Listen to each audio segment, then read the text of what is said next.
Hi, everyone. Certain mitzvahs are so obvious. It almost seems silly that the Torah has to go ahead and command them. Take Kibbut Avim, for instance, the command to honor one's parents. Who would have thought otherwise? I mean, even the most sinister of comedians know that we need to honor our parents because they brought you in this world and they can take you out. Yep, there's no need for clarification there. It's obvious. It stuck us like that also. After all, what kind of society would we have if there was no charity and no care for those in need? Society can't be based on the jungle's rule of survival of the fittest. There needs to be room for human compassion and tzedakah, no? Therefore, the way that the Torah stresses the mitzvah of tzedakah in this week's parsha seems obvious, if not outright redundant.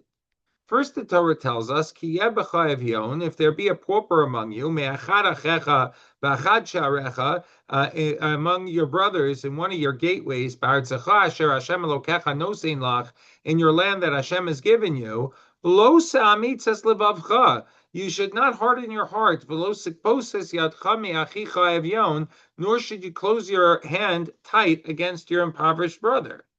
This is clearly telling us that we have a responsibility to give charity, to give tzedakah to the poor person. But then the Torah continues, "Ki pasoach tiftach yad chalo." You should surely open your hand to him. Vehavei tavitenu de machsaro asher yechsar lo. You should certainly provide him with the necessities that he's missing. Now, if the Torah is telling us not to harden our hearts or close our hands, then just telling us to open them up to the poor seems redundant. Why the repetition of the command in the positive instead of just the negative? This seems to call for a higher level of charity, not covered by the first commandment, no? What exactly is that level? Chazal do not make our understanding of the depths of tzedakah any easier. Indeed, the Medrash adds a curious and cryptic postscript to our pasuk. There are people who are pained to give, says the Medrash, and those who are pained not to give. Maybe a cogent observation, but what does it have to do with the mitzvah? And either we give tzedakah and we get the obvious mitzvah, or we don't, and we're just not great people. What's all the fuss all about? Perhaps a comment from two gravestones may shed a little light on our predicament. You see, there once was a Jew in Vilna who took a great interest in local history. And in the course of his research, he would often go out to the old cemetery and read inscriptions on the tombstones. He was able to gather a surprising amount of information in this fashion. Well, one day he came across two adjacent graves. And according to the inscriptions, the two men were brothers, both Talmidei Chachamim, wise individuals, both incredible, extraordinary Balei Tzedakah philanthropists.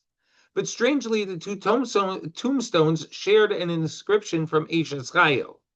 The inscription began on one tombstone with Kappa Parsaliyani, she extended her palm, or Kappa, to the poor, and was completed with the other, V'yadeh Shulchali Avyon, she stretched out her hand, Yadeh, to the pauper. The man was puzzled. First of all, he had never seen an inscription shared by two tombstones. And second, inscriptions from Eishes Chayil were used almost exclusively for women. There was obviously a story behind all of this, and by all appearances, an interesting story. And so the man sought out one of the oldest men in the Vilna community and asked him about the inscriptions. And the old man, boy, did he have a story to tell. It seems there were these two brothers who were Talmidei Chachamim of the highest order, and they were also wealthy and extremely generous in their charities. They were very much respected and admired in the community. But suddenly their fortunes took a turn for the worse. Some of their businesses failed, their investments stagnated, and people began to wonder and whisper, why would such a thing happen to such sterling people? And so the Beis Din, the rabbinical court of Vilna, also heard the stories and took the matter under advisement. How could this be, asked one of the Dayanim, one of the judges, that two such exemplary Talmidei Chachamim should be going bankrupt? It's a Chilul Hashem. We have to do something about it. But what can we do, asked another judge. Should we give them a loan? No, we can't, said the first judge. We're just going to have to get to the bottom of this and correct it. But how, said the second judge. There's a simple way, offered a third judge. We have to summon the brothers to court and interrogate them about everything they've done for the past few years. I have no doubt they'll answer our questions truthfully. And so the Beis Din, the rabbinical court, questioned the brothers for hours and discovered only one instance of wrongdoing. You see, the halacha demands that a person should not give away more than a chomesh, more than 1/5 of his wealth to charity. But the brothers often exceeded this limit. Their only crime was that they gave too much tzedakah. And what was supposed to be done about this? So the Beis Din, the rabbinical court, decided that the brothers couldn't be trusted to stay within their prescribed limits. And so therefore the Beis Din themselves took control of their finances and decreed that anyone approaching the brothers for tzedakah, for charitable donations, should come to the Beis Din's appointed administrator of the brothers' accounts. The poor appeared at the doorsteps of the brothers, and they duly directed them to the court-appointed administrator of their accounts. We've been to him already, they said, and he's not nearly as generous as you've always been, and we'll never be able to feed our children based on what the administrator gives us. And the brothers' hearts melted, but what were they supposed to do? They didn't have control of their own money. And so they began to give away the silver in their cabinets to the poor. And eventually this trove was also depleted. And so they were left with but one silver spoon between them. And the next day, when a beggar approached each of the brothers, they broke the last spoon in half. One took the spoon part and gave it to the beggar. The other took the handle and gave it to a beggar. And this wonderful act of charity was memorialized on their tombstones, relying on a wordplay. The beginning of the pasuk, Kappa Parsalayani, Kappa could also mean her spoon, and that appeared on the first tombstone. The completion of the verse, Yadel Shilchal Evyon, she stretched out her hand, Yadel, to the pauper. Yadel can also mean her handle, and it appeared on the other. And that's a great example of opening your hand of the highest order. You see, Rabbi Cheskel Lipschitz, the author of the Medrash V'Hamaisa, notes that there are two distinct aspects to the mitzvah of tzedakah.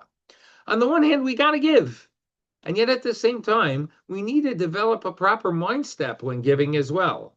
Chazal understood that the Torah stresses the importance of improving our inner reaction to tzedakah because people react differently even when they give. It's hard for some people not to give, while for others the opposite is true. Those people who give with greater inner struggle are targeted by the first pasuk.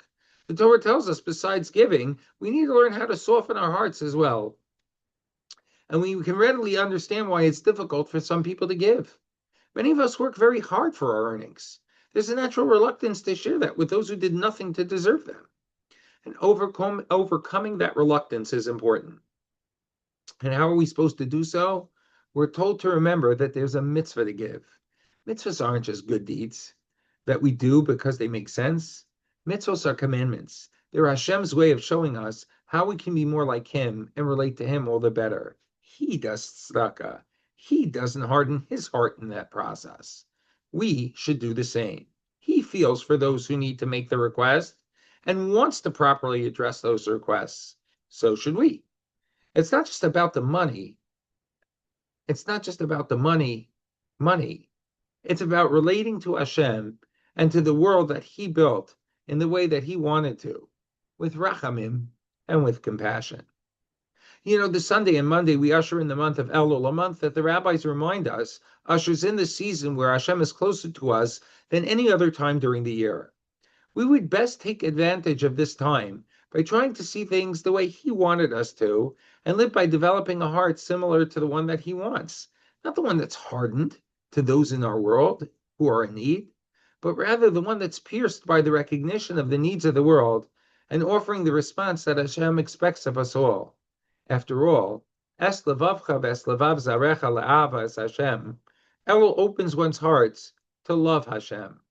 There it is, in those letters. Hashem will open your hearts and the heart of your children is the hint to the month of Elul. The avenue of tzedakah is one of the best ways to properly prepare for the upcoming year. Wishing you and yours a Shabbat Shalom and a Chodesh Tov. Wishing one another best wishes for a Ksiba v'Chasima Tova, a good gebencht year. And most immediately, wishing all of you, all of us, and all Klal Yisrael a Shabbat Shalom to all.